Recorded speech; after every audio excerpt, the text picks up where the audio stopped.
Reads Works, and today is Paul's Tips. Most of my tips are going to be lawn care related, having to do with landscaping. It's going to be having to do with your equipment, your mowers, stuff like that. Today we're going to go in a little bit different direction. How many of us are out and about all day? We are on the road away from our families, away from our home, away, and where we are at, it is very rural. Oftentimes, if you need help, you get injured or whatever, where I'm at, it's a long way to the hospital. How many of us carry around medical supplies wherever we go? Ma and I have been doing this for about 10 years now, and it just helps a lot in the lawn care as well. For instance, Ma and I were at a job site where she wrapped wire under the spool of the lawnmower, and it was stuck bad. Even though she had gloves on, she was yanking on it and everything else, and she ended up cutting her hand across the top, which required 6 stitches. Thankfully, we keep a bag with us, and we were able to render first aid, stop the bleeding, seal up the cut temporarily, so we can actually get her to a medical professional to have the stitches put in. But if you don't have the equipment, you might bleed out before you can get to the nearest hospital, especially if you live in a very rural area like we do. A medical kit also comes in handy inside your everyday drive, where you are driving along and you come across an accident. You can be the first person to render aid if necessary, if before the paramedics get there. If you're able to help, you can possibly help save a life just by a little bit of knowledge and carrying around a kit with you in your vehicle where you go.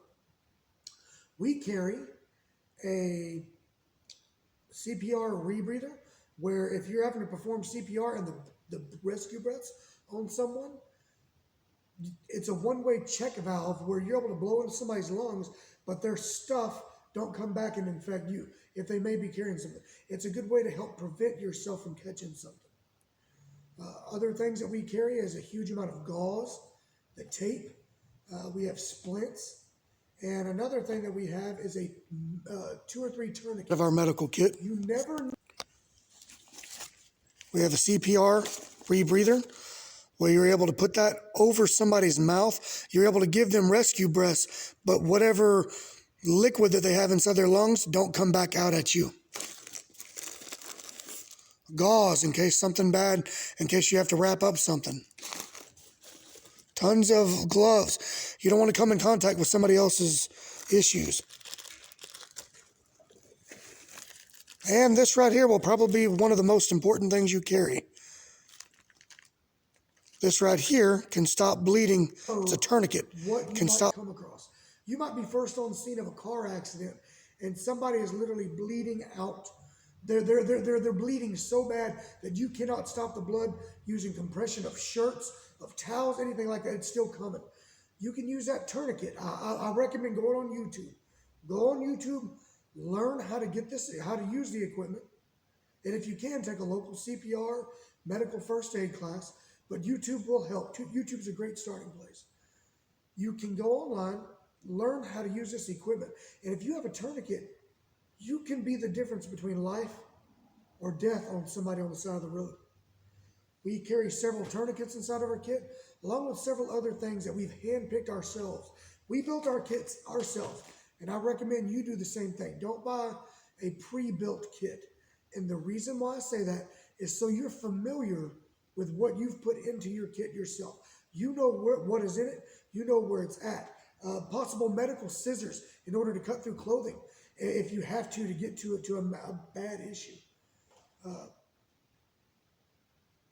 It's very important, and it will help your community if you carry around one of these.